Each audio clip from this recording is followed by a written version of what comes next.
कारुणिक तथागत भगवान गौतम बुद्ध भारतीय राज्यघटनेचे शिल्पकार, महामानव बोधिसत्व परमपूज्य डॉक्टर बाबासाहेब आंबेडकर यांना सर्वप्रथम मी अभिवादन करतो। आजच्या या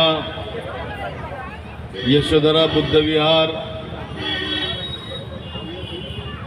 मैत्री परिवार आणि सिद्धार्थ यूथ ऑर्गनायझेशनच्या वतीनं या ठिकाणी आयोजित या समारोहाला आवर्जून उपस्थित असलेले पूज्य भंतेवृंद, ज्यांच्या मधुर आवाजामध्ये आंबेडकरी चळवळीचं गुणगान परमपूज्य डॉक्टर बाबासाहेब आंबेडकरांच्या विचारांचं महत्त्व आणि भारतीय संविधान याविषयी जी प्रस्तुती होत आहे ते विकास राजा या समारोहाचे सर्व आयोजक, या ठिकाणी उपस्थित या भागातील सर्व आंबेडकरी जनता, भीमसैनिक आणि मित्रगण हो, मी सर्वप्रथम प्रजासत्ताक दिनाच्या या पूर्वसंध्येला आपण या गायनाचा समारोह या ठिकाणी आयोजित केला आणि या माध्यमातून संविधानावर ज्या प्रकारचे हल्ले अलीकडच्या काळात सुरू झालेत त्याविषयी जनजागृतीचा कार्यक्रम हाती घेतला, त्याबद्दल आयोजकांचं मनपूर्वक आभार मानतो, त्यांना धन्यवाद देतो। आजच्या या बिकट परिस्थितीमध्ये उद्या आपण भारतीय राज्यघटनेचे 75 वर्ष पूर्ण करतो आहोत आणि या 75 वर्षामध्ये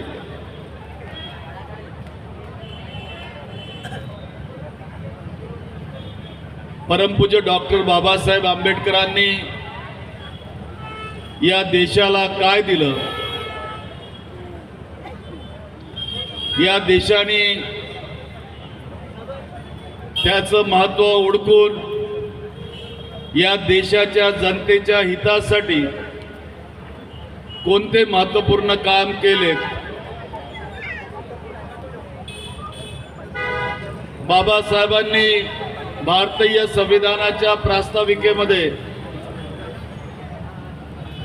स्वातंत्र्य, समता, बंधुत्व आणि धर्मनिरपेक्षता व न्याय ही जी मूल्य त्या ठिकाणी सांगितली आहे, त्या मूल्यांच्या आधारावरती देशाने कोणती प्रगती व उन्नती केली,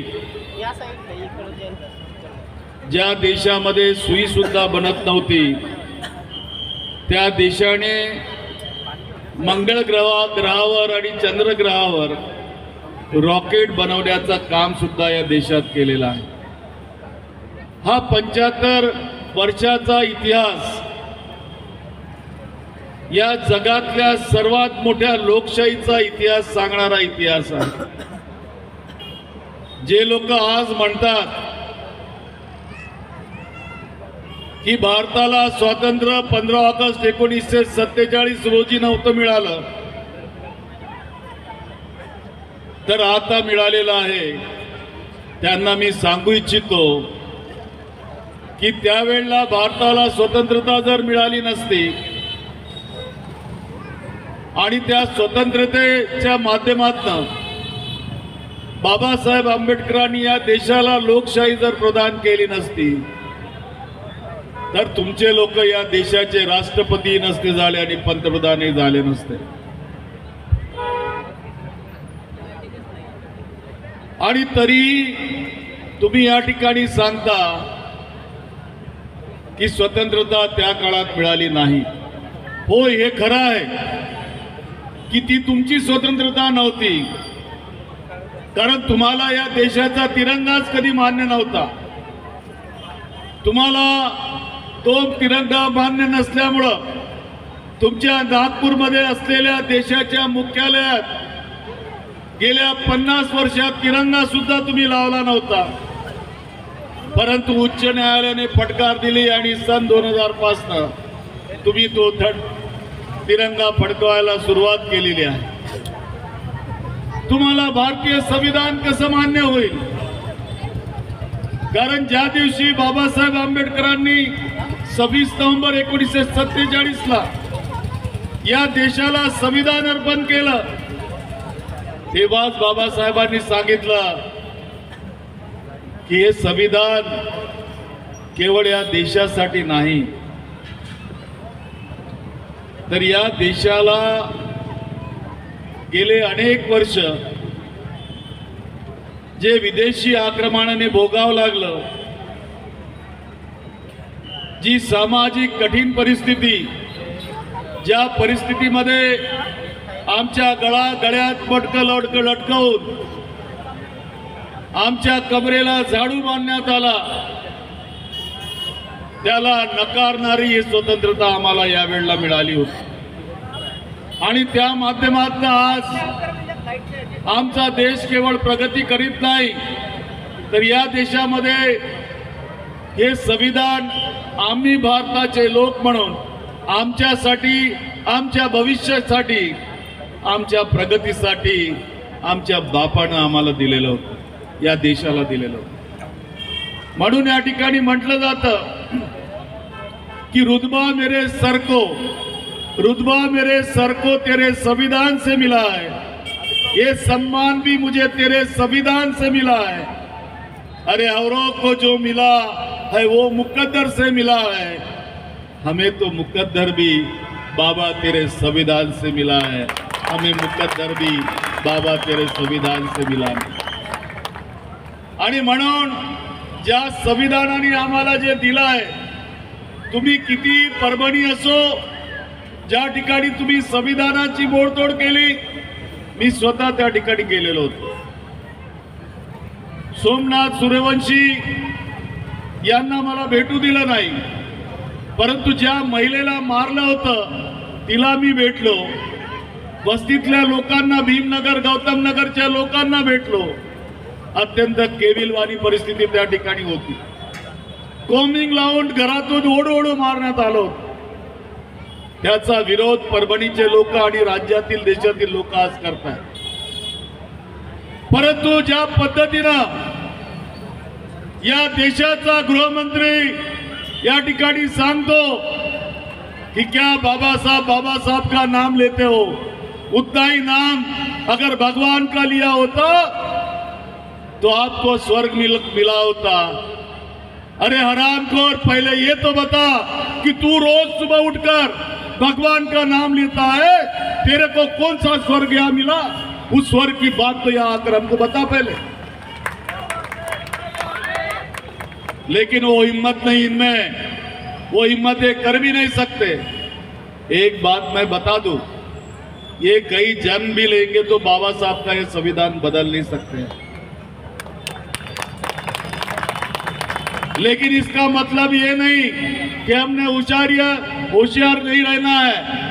हमको तो हमारे आंखों में तेल डालकर जागते हुए रहना है और हम उसकी रक्षा करेंगे, इसलिए संविधान यहाँ रहने वाला है. ये भी मैं आपको बता दूं. जाते जाते इतना ही बता दूंगा कि हम आंबेडकरवादी हैं, हम किसी से कम नहीं है. हम आंबेडकरवादी हैं, हम किसी से कम नहीं है. मिटा दे बाबा साहब के संविधान को, किसी मनुवादी में यह दम नहीं है, किसी मनुवादी में यह दम नहीं है. साथियों, कल संविधान के 75 वर्ष की वर्षगांठ हम मना रहे हैं. भीम चौक से जय भीम चौक तक के 3-3.25 किलोमीटर का संविधान मैराथन का आयोजन हमने इसलिए किया कि संविधान ने हमें जो फंडामेंटल राइट्स दिए, जिसमें बोलने का अधिकार, हमें रहने का अधिकार, खाने का अधिकार, हमारे कपड़े कौन से पहनेंगे उसका अधिकार, क्योंकि इस देश में हर 100 किलोमीटर पे भाषा बदलती है, पेहराव बदलता है, खान पान बदलता है, समाज भी बदल जाता है। उस सबको एक पुष्पमाला में जोड़कर अगर किसी ने रखा है तो इस संविधान ने रखा है। इसलिए इस संविधान का महत्व ध्यान में रखकर हमने कल उस मैराथन का आयोजन किया है।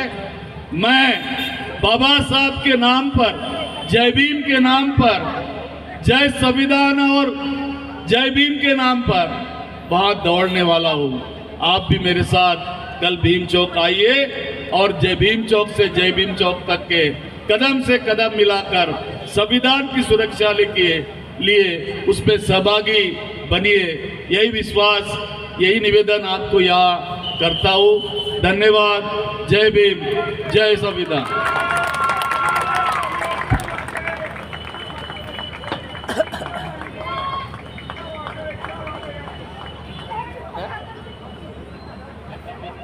उत्तर नागपूर विधानसभाचे आमदार माननीय नितीन राऊत सर यांचे स्वागत स्वप्नील भाऊ पाटील आणि देवाभाऊ उमरे करतील अशी मी त्यांना विनंती करतो।